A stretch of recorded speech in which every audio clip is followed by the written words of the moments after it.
Good morning, my name's John with the Pine Tree. I have the great pleasure of being here with Supervisor Candidate Mary Boblet. Good morning. And thank you for joining us on camera here. Now, where are we per se? Well, I'm sitting on one of the beautiful new bleachers at the Courtright Emerson Ballpark. It's the Courtright Emerson Memorial Ballpark. It's over 30 years old, and it's the location of a terrific men's and women's softball league that takes place in the summer. And for those of you who haven't been out here, this is really a special spot because we have White Pines, the lake right behind us, the ball field here. It's a pretty nice spot. It sure is. Yeah. Now, for your campaign, what relevance does this spot have? Now, you served as on the Parks and Rec Commission for a while, correct? Yeah. I was appointed by our supervisor to be the first commissioner. Okay. And the first job we were asked to work on was get the Proposition 40 funds spent. Okay. They were allocated way back in 2004, and some of the money was allocated to our district. In fact, it was allocated equally amongst all 5 districts. Okay. So we had some projects that got funded, but they were not projects inside District 3. They were down in District 4. Some of our kids attend school down there, so that makes sense. But we had some additional funds, and one of the places that I designated and I searched out completely on my own was this Courtright Emerson Ballpark. It's a location where our residents play ball. It's a great location to after you've been working all day and you've got stress and you need relief, or you just want to exercise, this is the place where adults can come and get healthy. So I was really interested in what this ballpark had to offer, so I came out and I talked to Tom Owens, who's the fabulous guy who takes care of the ballpark, and we decided the ballpark needed a facelift. And anyone who's come out here would agree with me. So what we've been able to do is cobble together a private-public partnership that brings in the public money from Proposition 40, donations from Sierra Pacific Industries. In fact, these boards you're looking at right here are the foundation of the new bleachers and some other things here in the park. But they represent the last lumber milled at the Sonora Mill. Oh, interesting. We're going to dedicate this material once we're done installing. But I would have to say that SPI is going to be responsible for all the spectators here having a very comfortable viewing of their friends and neighbors playing ball. The important thing to know about the ballpark is it's an investment. This Prop 40 money and all of the contributions that are going to be made by the construction workers and the folks who want to donate their time and their expertise, as well as the businesses. We're going to have local businesses do improvements here as well. The important thing to know is that there's an investment being made, because when the baby boomers who play ball, they're retired, they live in the Bay Area, when they play ball they want to play in a beautiful venue. They bring their families and they travel around the state in tournaments. Weaverville recently had to cancel a tournament, and they had an article in their paper that they were going to lose $2,000 per team. And with 10 teams per weekend, that's $20,000 that Weaverville felt that they were going to be missing because they had to cancel the tournament. Arnold needs this investment so that we can increase tourism. Arnold needs to have what I consider a great asset.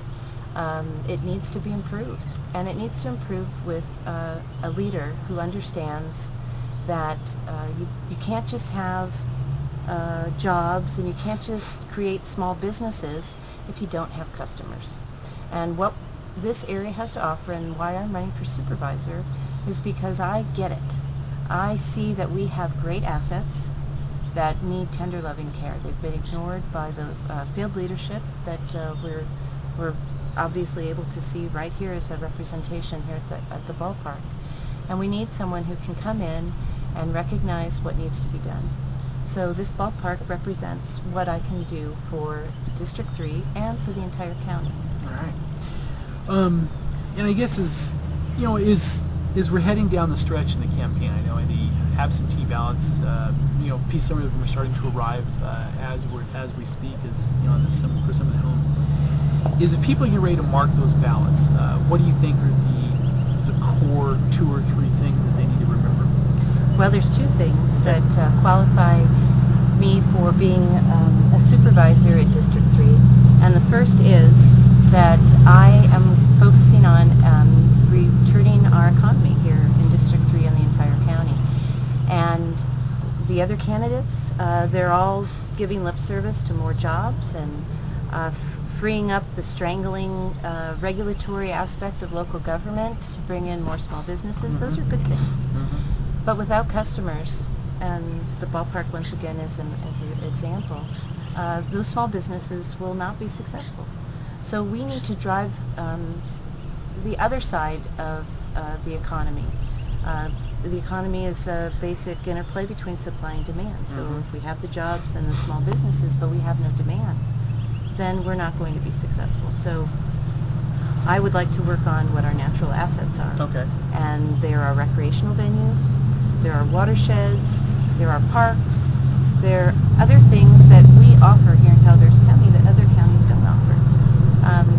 We have the opportunity to do something, and it's not been done before, and it's not going to be easy, but it's necessary. The other thing that I bring to the table is my career in Silicon Valley. When businesses found out that they were going under in the 90s and late 80s because the economies had booms and busts in Silicon Valley, they needed to become more efficient, and they needed to streamline their operations. So I worked in Silicon Valley as a business analyst, and I helped automate and streamline the business processes that existed in those companies.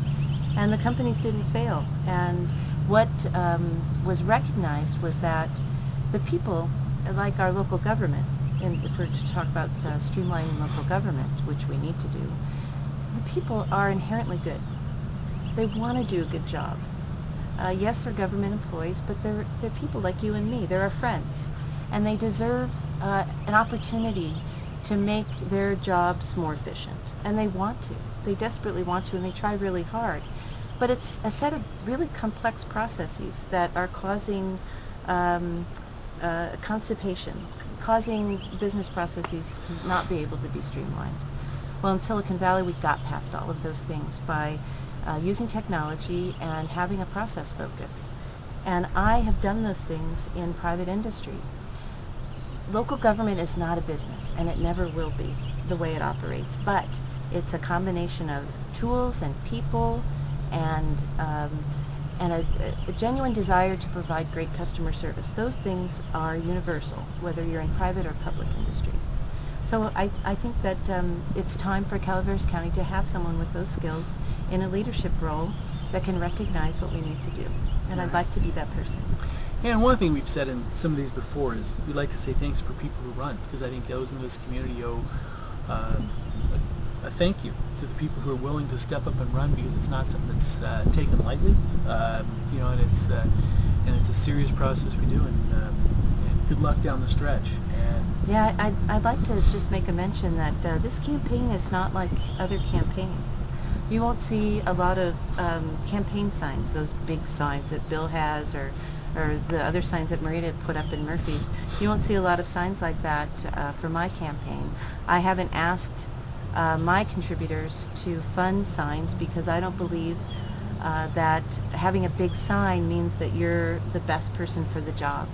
Instead, I've been walking in communities and talking to residents, and that's what really makes it possible for people to understand who the best candidate is. As for saying thank you, this campaign's been really hard on me and my family financially. We've had to scale way back with this economy.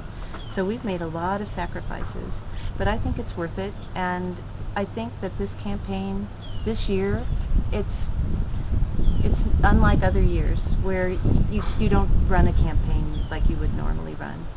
And I look forward to having more opportunity if I'm part of the runoff, or if I receive more than 50%, then there won't be a runoff, of course. But if there is a runoff, I look forward to getting more funding to have more signs, but the same time, I know what really counts, and that's talking to residents one-on-one. Thank you, Mary.